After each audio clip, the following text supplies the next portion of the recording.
Hey everyone, my name is Chris Lambert. On this channel, we talk Kanye West, and today we're going to be going through this Vogue interview that has Ye, Knick Knight, and Candice Swanepoel on creating the newest YZY campaign. It was posted a few days ago by Sarah Spellings, and we just wanted to make sure we covered it. As with the New York Fashion Week stuff going on, I feel like there's going to be some news rolling in, so just didn't want this to fall through the cracks. Now, Ye, Knick Knight, Candice Swanepoel have been working on this new campaign for the YZY Shades. Of course, YZY Shades are something that Ye's been promoting pretty heavily for the last couple months, at least August and September. And while there's no release dates for them at this point, we're expecting something reasonably soon, especially after all of this heavy promotion. And even Ye, we just posted a video of Ye at New York Fashion Week hosting an event where it seems like he's had some models and people coming through to try the shades, or at least they're a central focus of this event that he's hosting. So there's a lot going into this, and we know the success Ye had in 2007, 2008 with the Stunner shades, which weren't like his own product. I think he worked with somebody even on the design, but he had a huge impact on the sunglasses culture for a little while. Makes sense to kind of go back to that and see if he can do it again. The main question I have and still don't know is if this is going to be like a Yeezy Gap product or if this is just an independent Yeezy product. So we'll see once that information starts to come out. But in terms of Ye, Knick Knight, and Candice Swanepoel, these are some of the photos from the campaign that they're going to be talking about in the interview. And you can see Candice here posing with these glasses on, looking very alien and ethereal. It's a very cool shot and really like adds a lot of drama to these shades. And then here you're seeing this person decked out in the Yeezy Gap, like Yeezy Gap boots, the jacket, this Yeezy backpack, right? And you have the moon and the silver kind of aspect to it. And then here you get Candice again. I think this is Candice. Yeah, Candice with a shaved head. I guess she shaved her head for this photo shoot, and the glasses just looking like awesome. This looks like something out of a sci-fi movie, out of some like dystopian future movie. And I'm sure Ye wanted that. He loves sci-fi movies like Tron, like Blade Runner, like Prometheus, right? And then here you have a bunch of people wearing the shades kind of in the moon itself or in this pool, like part of the thing that's giving lights. It's a very interesting and like dramatic shot once again. But this is Candice Swanepoel. Born in 1988, South African model. She is known for her work with Victoria's Secret.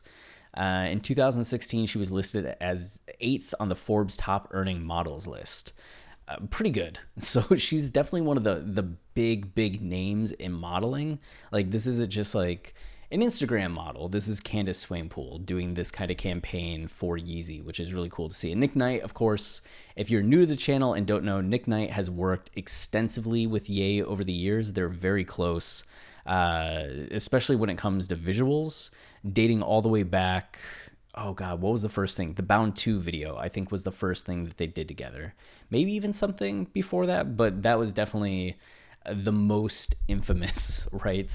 With how many people failed to understand the tongue-in-cheek aspects to that video, that it was cinematically campy on purpose. And then he also did the Jesus is King movie, if you were lucky enough to get to see that in theaters when it was out, and then has worked with Ye on a lot of the Donda stuff that has come out recently. So Knick Knight has been like in there with Ye. So with all that, let's get to the interview. Ye's newest sunglasses have the rapper and designer's daughter's seal of approval. Calling Ye a rapper, Vogue, Sarah, just like do a little better, you know? But at least they did say Ye, formerly known as Kanye West. But I put these glasses on Chicago last night, and she was like, "These are my glasses now." She didn't want to take them off, says Ye, speaking over the phone. That's become a normal thing in these interviews, speaking over the phone. It seems to mean a lot to him that she appreciates the YZY shades. She was able to throw the shades in the air and they fell on the ground, and I wasn't running like, "You're going to break the prototype." The style has been making the rounds. Yeah, he showed that video posted to Instagram the other day where he had one of the designers roll them up. So they seem like very sturdy. They're not like these Ray-Bans that if you drop them, you're freaking out because they're going to be ruined. It's like these things have style, but they're also durable in a way that's like nice. The style has been making the rounds on social media and were notably worn by Kim Kardashian and North West. Ye designed them with creative involvement from Balenciaga's similarly mononymous designer Demna.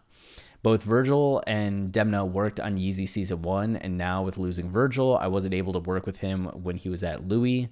So that's why I think it's so important that me and Demna still get to work together, he says. We collectively present new ideas for a Species, you know? Species, if you've ever seen that movie, this reminds me of the Species, like, VHS cover from back in the day. That new idea was realized in campaign photos by frequent Ye collaborator Knick Knight. Here, Candice Swanepoel is pictured with a bald head wearing the silver shades.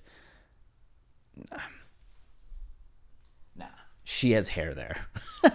There's definitely like a ponytail there, but bald head wearing silver shades connected by the back by a cord. Oh, is that? No, that's not just the cord. Is it just the cord? Am I crazy? Okay. By a cord and nothing else. Ye and Swanepoel recently flew to London to shoot with Knight. The bald head is actually Knight's, not Swanepoel's. His head was photoshopped. Oh my God. Okay. Wait. So here, Candice has hair. And you can see the ponytail, but it's pulled like really tight. So it looks a little bit like a shaved head. And then here we have Knick Knight's shaved head photoshopped onto Candice Swanepoel's face. Just what, like, Knick Knight's shaved head onto Candice Swanepoel's face. I mean, it works. What a thing. Okay. I can send them out to any modeling agency now and be employed for the top of my head only, Knight says. Since the two have worked together on many projects, including the short film Jesus is King, music video 24, and the Yeezy Supply website, Knight and Ye have built a rapport.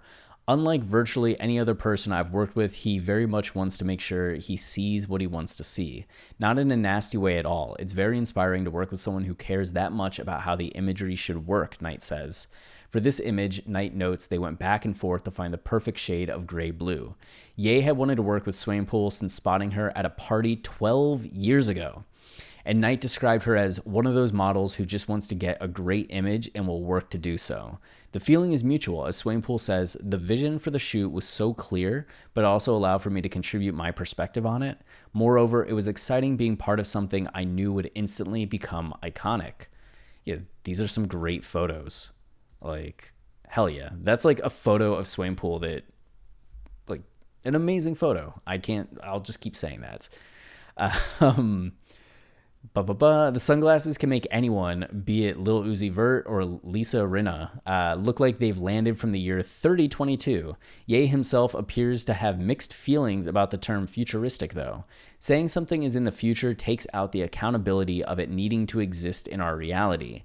And the fact that it's 2022 and we don't have the future we thought we were going to have, he says. You know the meme. Like, if Ye had released Yandhi, this is what the world would look like, and it's flying cars and silver glassy buildings.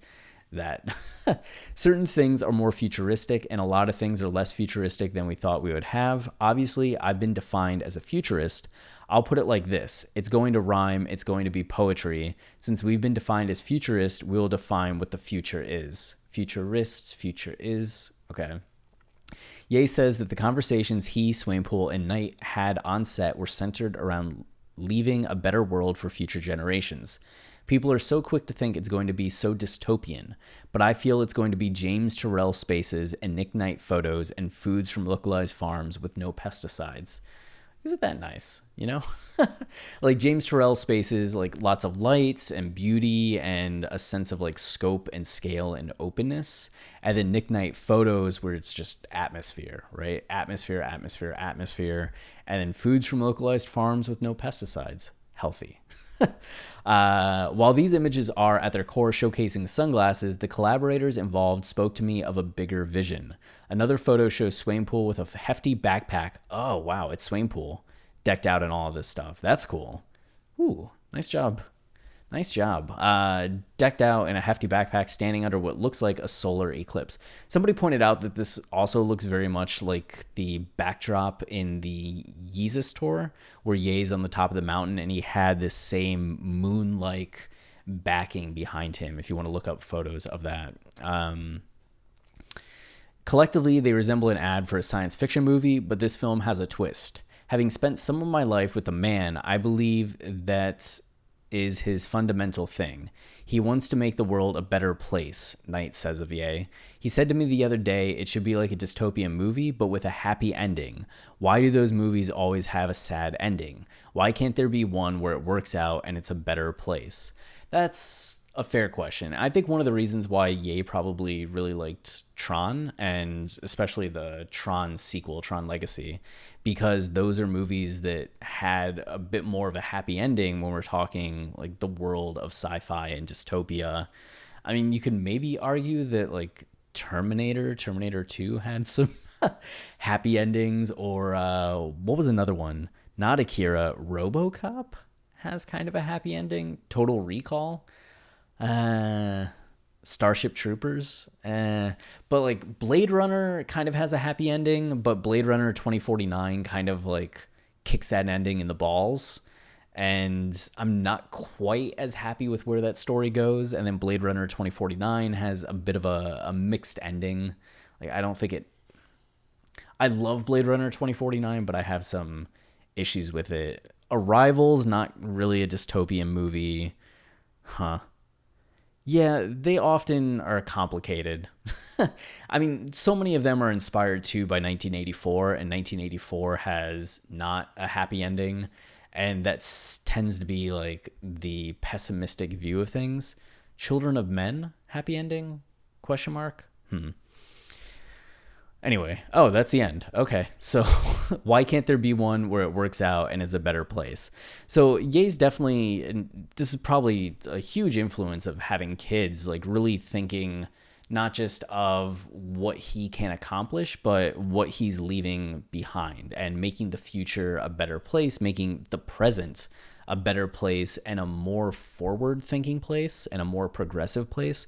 Like, it doesn't just have to be futuristic. We can turn the present into something forward thinking and forward moving. And it seems Ye's really wanting to bring that aesthetic back, like that 1940s, 1950s world of tomorrow that you see in all these like old school sci-fi, old school like concepts of what the year 2000 might look like, where the reality of the year 2000 wasn't quite as dramatic as a lot of those. Like, computers are a big deal now, but we're not seeing like the Jetsons, right? And I think Ye, who has been very inspired by the Jetsons in the past and just sci-fi in general, is starting to maybe circle around to that aesthetic becoming something that he wants to utilize a bit more. So we'll see what follows the shades.